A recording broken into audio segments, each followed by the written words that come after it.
We're asked about what Vatican II did for the church. It's kind of like this. It's opening up the shades, throwing open the doors, and letting the sunshine in where it should have been let in a long time ago. Something was bound to happen. It had to in the world with all the changes the world was going through, and it was up to Holy Mother Church to take the plunge, to take the leap, to lead us into our next segment of existence and legitimacy as Holy Mother Church, and being the leader of our being Jesus Christ on earth. Think about it. We had come through World War I, we had come through World War II, we had the Concord Act. We had so much leading up to Vatican II, social issues, depression. The world had been rocked by 2 terrible world wars.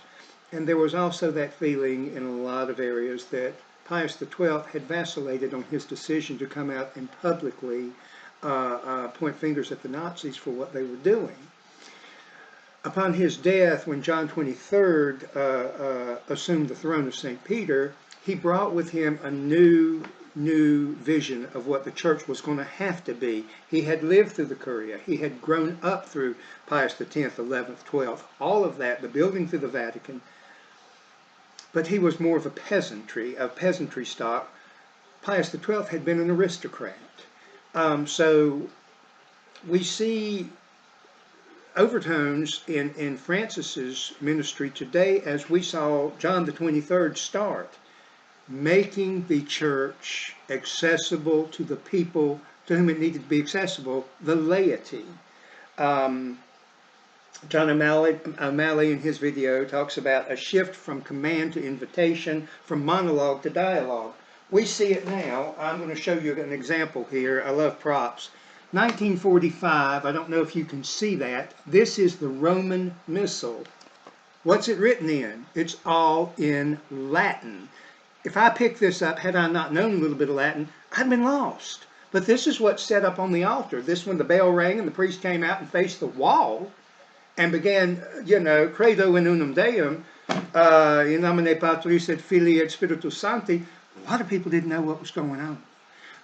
And they did their rosaries. They prayed their rosaries during the Mass. Now, even in the Eastern Rite churches, I'm going to show you something here. This is our Book of Offering. Now, here you see on the left there, the Syriac and the Armenian. But on the right side, you will see the English and then the phonetic translation of the Kadishat, Holy are you, Lord, which we recite in every liturgy. It opened the door. We have communications. It's bringing the laity in. How does this affect my ministry praxis? Well, it gives me one. We're able to serve as lay people, as Eucharistic ministers, as sacristans. We're on the parish council. We have a voice. And Vatican II recognized that. Rouse points this out when he talks about clericalism and the idea that the church should be understood as the people of God, not a pyramid of popes, bishops, priests, and people. Pope Francis, a while back, abolished the title of Monsignor, which I'm kind of, with, I see where he was going with that, but to meld these factions or I guess, not just make distinction between service in the church or make everybody as one. When he says go out into the streets, making the church more a church of the poor, what we had started with. I just cited Roush on chapter 18. On page 18. Lumen Gentium, also is summoning us and calling us as the people of God to be holy. We are capable of and called to holiness. We are the people. We are Christ's people, and we need to feel more included in the liturgies. We are able to now understand what's going on.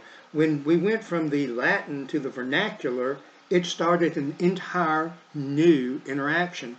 When people, when they pulled the communion rails out of churches, That was phenomenal. When you started having confession face to face instead of through a screen, and talk about it like a counselor, that was phenomenal. Um, Roush indicates that this new appreciation for the vocation of the laity leads to further reflection on the laity's share in the mission of the church, and thus to some participation in the decision-making process. That's Roush on 29. In other words, we're not being pontificated to. We are actual living, breathing organisms within the church, making it a living, breathing, vibrant organization. All this was bound to happen. It had to happen. In our pastoral leadership and organization class last semester with Dr. Fleischer, we looked at how organizations have to change, how they have to adapt to new surroundings and a new environment. The laity has basically saved the church. We've had a decline in our priests and our religious.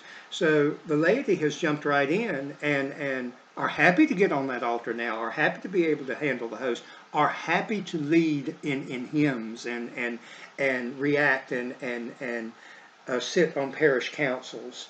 On page 33, Roush wrote that equipped with the gifts of the Spirit, appointed to their apostolate by baptism and confirmation, those sacraments given to us by our priest, handed down by God, and sharing in the priestly, prophetic, and kingly office of Christ, the laity shares in the church's mission to the world. And isn't this what Pope Francis is saying now?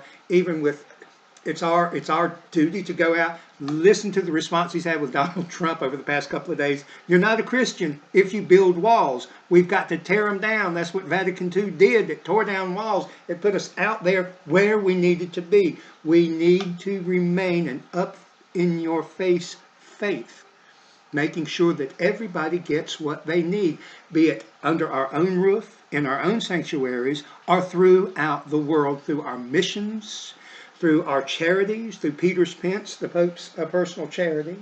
We have got to go out and go out. Isaiah, I think it's 6:8 says, "Here I am." And that is what Vatican II acknowledged. Here are all these people. You go to a church. I can remember when there was Latin, when the bell rang and the priest walked out and everything was done to the wall.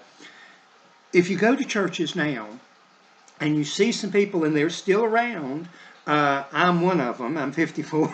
But if you see some elderly folks, let's say 80s on up, some of them still do their rosary, are praying their rosary or the Divine Chaplet during Mass. Or they're interacting. They're being very spiritual, but they're not responding to maybe the responsorial song or singing the Gloria or the Creed or anything like that, because they grew up in a church to where they went to church, and they went to church. They went into a building and saw all this going on, and they didn't understand a lot of it. They knew, they had an idea, but they weren't invited. They were not being pulled into the Sacred Heart of Jesus like we are these days. Thank God for Vatican II. I'm going to hush now because I could go on hours about what Vatican II did. I grew up with Abbot Walter Coggin. He was a Benedictine monk and the abbot of Belmont Abbey. He was also a Vatican II father, and I still remember having conversations with him up until his death about 10 years ago about the role of the laity and how they labored and discussed and argued about what should be included and how the laity should be brought into these things, how the vernacular should be implemented through orders and different rites throughout the church, how they would have governance over what they would publish to their orders of how things should be done, like even in the Jesuits. Exhausted, and he always said he liked to end the day with a good stiff scotch and a big cigar. God bless everybody. Thank you.